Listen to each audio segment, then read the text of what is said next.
Kandidati i lëvizjes vetëvendosje Farosh Regjepi sot ka vizituar Këshillin e Bashkisisë Islame në Prizren, ku me këtë rast ka theksuar se sot ka takuar kryesinë e Këshillit të Bashkisisë Islame dhe ka diskutuar me së bashkëpunimit me Këshillin e Bashkisisë Islame të Kosovës dhe qeverinë. Pra kemi biseduar edhe për disa pika që lidhen me restaurimet fetare, kulturore, shpirtërore. Ne biseduam edhe lidhur me përkrahjen dhe mbështetjen e projekteve, sidomos të projekteve me trashëgimi kulturore, fetare dhe shpirtërore, dhe në këtë anë apo në këtë domen mund të themi se deri më tani ka qenë një bashkëpunim jashtëzakonisht i mirë në mes të institucioneve të Republikës Kosovës dhe Bashkisë Islame të Kosovës, sepse ky bashkëpunim është kurorizuar madje edhe me rezultate konkrete. Gjatë mandatit të kaluar, pra qeveria e Kosovës, gjithsesi Ministria Përkatëse e Kulturës, ka investuar në renovimin, ndërtimin dhe restaurimin e më së 18 objekteve fetare me trashëgimi kulturore, shpirtërore. Natyrisht se këto objekte me trashëgimi kulturore, shpirtërore dhe fetare janë një thesar i çmuar edhe i identitetit ton kombëtar, pra edhe i identitetit ton fetar, dhe janë shumë të rëndësishme për brezat që vinë. Kurse për zgjedhjet, ta se jemi në prag të zgjedhjeve të 7 qershorit dhe besojmë se ky proces do të kalojë në mënyrë sa më demokratike, sepse qytetarët tanë kanë formimin e një kulture dhe me kalimin e viteve është arritur përvojë profesionale. Tani jemi në prag të zgjedhjeve të 7 qershorit. Ne besojmë se ky proces do të kalojë në mënyrë sa më të mirë, sa më transparente dhe sa më demokratike. Qytetarët tanë tani më kanë formu një kulturë, do thotë, të votimit dhe përvoja dhe me kalimin e viteve është arrit pra edhe një përvojë profesionale edhe nga ana e institucioneve të cilat po i organizojnë zgjedhjet, por edhe nga ana e qytetarëve të cilët ne apelojmë që të dalin, të votojnë lirshëm për kandidatët që ata dëshirojnë me i votu, të dalin të votojnë lirshëm dhe të marrin pjesë në mënyrë masive në zgjedhje, sepse këto zgjedhje ndoshta do të jenë shumë jetike për të ardhmen e Kosovës, për zhvillimin ekonomik të Kosovës dhe për aktivitete apo për zhvillime tjera pozitive. I ftojmë qytetarët që dalin të marrin pjesë në votime dhe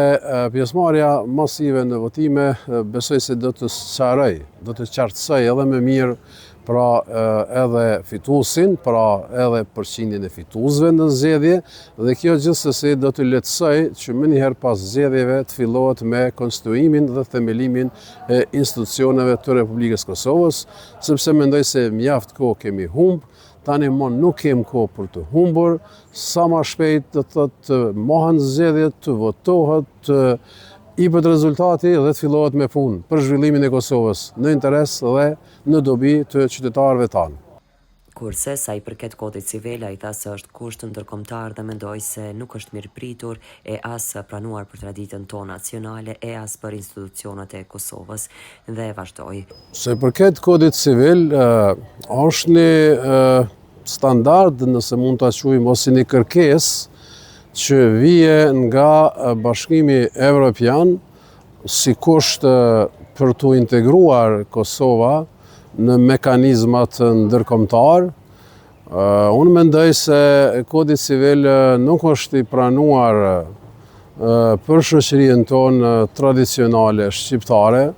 Kodi civil, unë jam i bindur që nuk është i pranuar as për institucionet e Republikës Kosovës, madje as për liderët politik të vendit, por kjo është më tepër një kërkesë që vije nga Bashkimi Evropian. Personalisht mendoj se ky kod nuk do të kaloj, nuk do të gjenë mbështetje, nuk do të gjenë përkraje as në institucionet e Republikës Kosovës, pra as në Kuvendin e Republikës së Kosovës.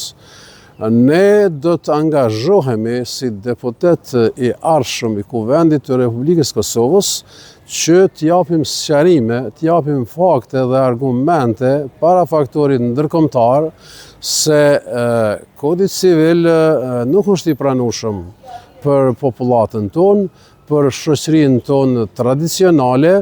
dhe se Kodi Civil madje nuk është i aprovuar, i miratuar edhe në disa vende të Evropës, të cilat janë shtete ndoshta që 200 e 300 vjet. Veçmas Kodi Civil nuk është i përkrahur në disa vende do të thotë me tradita anglosaksone dhe në disa shtete të tjera perëndimore, po ashtu edhe në Evropën juglindore dhe në vendet e Ballkanit.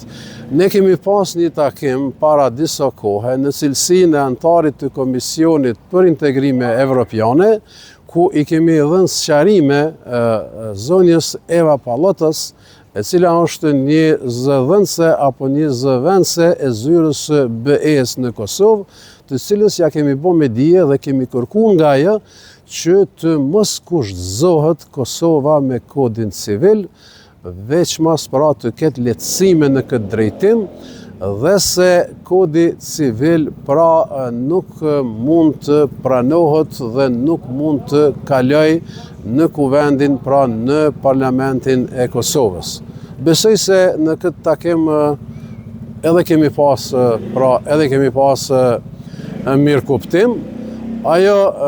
është përgjigjur në këtë temë të cilën ne e kemi ngritur, se Kodi Civil nuk nënkupton vetëm çështjet që kanë të bëjnë me martesa do të thotë ndërgjinore, pra nuk ka të bëjë vetëm me martesa, po ka të bëjë edhe me çështje të tjera, që natyrisht se ne për çështje të tjera mund edhe të bisedojmë, por që ajo që ka të bëjë me martesat ndërgjinore apo me marrëdhëniet ndërgjinore,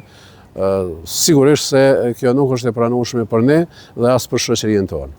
Ai tha se ky kod as që do të votohet, sepse do të angazhohemi që ai kod të mos votohet në Kosovë. Rizam Holding, fabrika e re e bllokave Izoblok, Krush e vogël. Me Izoblok ndërto dhe për pompa mos harxho. Ndërto me Izoblok të ri, 25 shë.